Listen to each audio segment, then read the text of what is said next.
The Kings have traded away the greatest goaltender that they've ever had because he's no longer the greatest goaltender that they have now. Gavin Lux will miss perhaps all of the 2023 baseball season, and the Lakers are playing wait and see with LeBron James. They don't want to play it, but they are playing it. Good morning, I'm James. This is your daily dose of sports and snark for the greatest sports city in the world, Los Angeles. This is the faithful Angelenos morning report. It is March 1st, 2023. Still stuck in Portland, Oregon for another day before I go see my lovely wife. But until then, I'm going to pass the time by chatting up LA sports. And if you like the content we put out, you can click the like button. You can click the subscribe button. There's a notifications bell. Hit that. It'll let you know when we drop new content. Sharing is caring. Let people know we exist. And by all means, comment. Because once again, it's another day of blockbuster news from Southern California. Before we go through that news, look at the scoreboard. Anthony Davis scored 28 points, but the Lakers, without LeBron James, lost in Memphis 121-109. Meanwhile, the Clippers are 0-3 since Russell Westbrook joined the team. They lost last night to Minnesota 108-101. And the Kings, terrific rally over in Winnipeg. They were down by 2 goals in the third period. They win in a shootout 6-5. Angelino Kopitar scored 4 times. And that was the last game that the Kings had before the NHL trade deadline on Friday. And they made it count, didn't they? Meanwhile, today the Lakers are in Oklahoma City. That game's at 4:30. Kings general manager Rob Blake. You, sir, are one cold-blooded cat. This is a move that not only further severs the Kings from their Stanley Cup winning past, but it also could potentially stabilize a Stanley Cup run in the spring. LA sent the greatest goaltender in franchise history, Jonathan Quick, along with a first-round draft pick and a third-round draft pick to the Columbus Blue Jackets for left-handed defenseman Vladislav Gavrikov and goaltender Juraj Korpisalo. Now, the trade worked its way through the Kings locker room like minutes after the victory in Winnipeg. Wow. Quick, who is known for his temper as well as for leading the franchise in games played and wins and shutouts, was reportedly not happy to hear the news. And I can't say that I blame him, despite the fact that he's had an absolutely lousy year. I mean, for example, he played in the game before Winnipeg. They were in New York. He allowed 3 goals and 7 shots. He's clearly lost a lot in the last few months.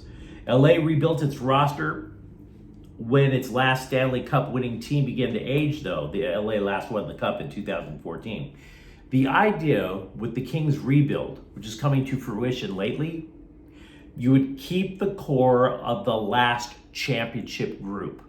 That would be Drew Doughty, Dustin Brown, Angelino Kopitar, Jonathan Quick.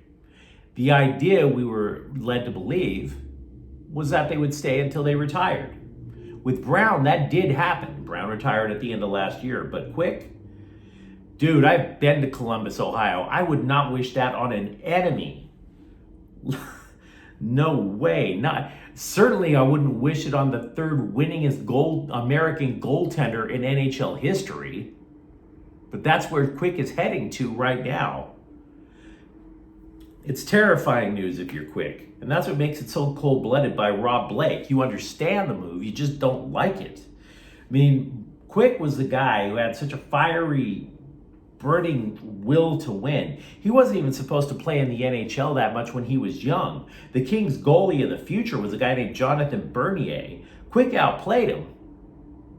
I was sitting there watching Kings games back in the day going, when are we going to see Bernier? And Quick just kept compiling win after win after win. He's a 3-time All-Star, 2-time Stanley Cup winner, won the Conn Smythe Trophy back in 2012. He finishes his Kings career with 743 games played, 340 wins, and 57 shutouts. The next goaltender on that list is Kings legend Rogie Vachon, and none of those numbers are even close. Quick was in the final year of a pricey 10-year deal, and like I said, this year, He was simply awful. He was 11-13-4 with a save percentage of 87.6. He was so poor this year that it's amazing to me that the LA Kings even found a buyer for him. But the Kings had twice before pilfered elite players from the Blue Jackets. Back in the day, they traded with the Blue Jackets for Jeff Carter, also from Marian Gaborik. On the plus side, the trade solves two major problems that the Kings had. Gavrikov is a left-handed defenseman. Now he's not going to break his way into the top pairing with Drew Doughty. That's not going to happen. But he does provide a lot of balance. He will be probably in the second pairing on defense. Korpisalo, I'm not sure he's a number one goalie, but his save percentage of 91.3 is intriguing. The idea with the Kings is that even if they got average goaltending, they could make a run in the playoffs. And therefore, that's what makes this trade a boost for them. Phoenix Copley has been somewhat stable, but let's be real. He's a 31-year-old career minor league journeyman. So Rob Blake, in order to basically solidify and advance the Kings, traded away a franchise cornerstone, but at least he solved two problems with that cornerstone. Also with the Kings, forward Trevor Moore returns to the injured reserve list with an upper body injury. He had returned from injury less than a month ago. He missed 17 games before this year. Carl Grundstrom comes back in the meantime. He had missed 16 games as well. Obviously, it's not exactly an even trade. Moore plays on one of the Kings' top lines. Grundstrom is not an offensive threat. He's more of a fourth liner. What are you going to do? If anything, what I would say is that these moves give more time to elite prospects on the top lines. In other words, give Quentin Byfield a bit of a promotion. So, Gavin Lux unintentionally channeled his inner Pedro Guerrero a couple of days ago. If you're a longtime Dodgers fan, you remember that Guerrero was arguably the best hitter on the team, maybe the best hitter in Major League Baseball. But he mishandled a slide going into third during spring training, blew out his knee, missed the entire year. Now that was back in Vero Beach. Lux wasn't sliding, but I'm here to tell you, if you see the clip, it doesn't look any better. It was nasty. Lux was supposed to be the Dodgers' starting shortstop. He blasted out his anterior cruciate ligament. Now, the press, with their commitment to not getting the story straight, can't decide if Lux is out for the year. I don't want to make predictions, but what I can tell you in a general sense, because I did work as a newspaper reporter and now I work in healthcare, it takes about 9 months to recover from an ACL repair. It might be a little shorter for Lux because of his age. He's 25, and it might also be because he's a professional athlete. So there you are. Take it as it is. Where did the Dodgers go from here? Well, we discussed yesterday a platoon of Miguel Rojas and Chris Taylor. Another idea, Miguel Vargas may be shifting over to shortstop from second base and allowing prospect Michael Busch to take over at second. To be clear, neither Vargas or Busch are shortstops, but that's a possibility. The best free agent option is Jurickson Profar, but I saw that guy play in Texas, so hard pass. The Dodgers aren't going to want him that much. None of the others particularly move me either. The point being, Rojas, it's his job to lose. I'd also suggest that this could lead to more at-bats for James Outman, another prospect coming up to play the outfield.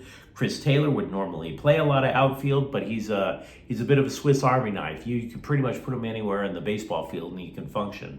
So possibly Taylor might play in the middle infield. The Lakers are expected to reassess LeBron James and his foot injury in about 2 weeks, according to Adrian Wojnarowski. However, that does not mean James could be back in as soon as 2 weeks.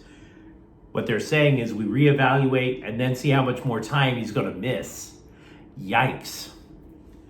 It's kind of funny, though. If you remember those ads that came out earlier this year, LeBron versus Father Time, I want to thank Madison Avenue for tempting fate like that. Way to go, guys. Way to go with an ad campaign to sell shoes and torpedo the guy's career in the process. Patrick Beverley said he was not forced out via trade from the Lakers, but that he asked to be traded. He said so on his podcast, which is Brand Building 101. But I got to tell you something. I mean, that's not going to make me subscribe to your podcast, dude. It's not happening. I didn't do it when you were with the Lakers. I'm not doing it now. Chicharito posted on social media that his hamstring injury will be keeping him out for 2 to 5 weeks. Well, all I can say for the Galaxy is you've had Dejan Joveljic on the bench for quite a while. Now's his time. Carpe diem. This year is still young, but I would like to congratulate the website 24/7 Sports for the most deranged "somebody stop me from taking the shrooms" headline of the year. This is the headline they wrote about UCLA basketball. Quote, "This UCLA basketball season likely ends with a loss." Somebody actually brought themselves just that much closer to carpal tunnel by typing out those words. How many teams are there in March Madness? Has the field expanded to include junior high schools and the G League yet? That's what, 900 teams in March Madness now? UCLA has to beat all of them? Of course, it's probable that they're ending the season in a loss. Doesn't mean they will. Craptacular journalism, guys. Good God. Look, all I'm saying, I don't know, man. I mean, there's just too many teams in March Madness. That's all I'm getting at. And don't tell me that they're going to end, that you think they're going to end the season with the loss. The odds suggest that. Stop it. Chargers defensive coordinator Derek Ansley said he doesn't see much of a change in his new role with the Chargers. You got that right, pal. Brandon Staley's still calling the plays, but give Ansley credit for not being stupid. He sees his job as being an extra set of eyes to help Staley with his play calling. For the record, I wish I can get that job. Just being a backseat driver, right? Just judging everybody else on their job. Maybe I wouldn't be spending half my life at a Motel 6. This is something, they have something called the silly season in politics. It's where a bunch of wild stuff, trivial crap gets published because sports writers or just reporters in general are too gullible for a cheap byline and they have nothing to talk about. Anyway, I believe this is a silly season because there are some NFL executives who actually have pontificated that the Rams might trade Aaron Donald. Not just Jalen Ramsey, but Aaron Donald. To who? They don't know. It's silly. It's just rampant, wild-ass speculation. How is this inside dope when you don't know what the hell's going on? When you're just pulling shit out your behind. Pardon my language, I hate cussing. And Aaron Donald keeps talking retirement. To who are you going to trade him to? Right? Oh, you're trading me to Cleveland, I'm retiring. Oh, you're trading me to Denver. Screw this, I'm out. I mean, come on. Basically, what I'm trying to get at is the guy who said he has inside sources is a damn fool. And that would be Mike Florio of NBC Sports. You're a damn fool. And why would the Rams trade him? Just stupid. By the way, the deadline for NFL teams to comply with the salary cap is March 15th. So yeah, you should expect moves from both the Bolts and the Rams. Just not expecting to see Aaron Donald in a Houston Texans uniform, okay? I had to get that out of my system. Reporters are such idiots. And I know, I was one. I was an idiot. But if you enjoyed this content, don't forget to subscribe to Faithful Angelenos. Let me know what you think of Jonathan Quick and the trade with the players coming in. Let me know what you think about what the Dodgers could do without Gavin Lux. And if you enjoy the content, don't forget to subscribe. Thank you for watching. I'm James. We'll be back tomorrow. Faithful Angelenos is a Kia and Corte El Queso production. Take care.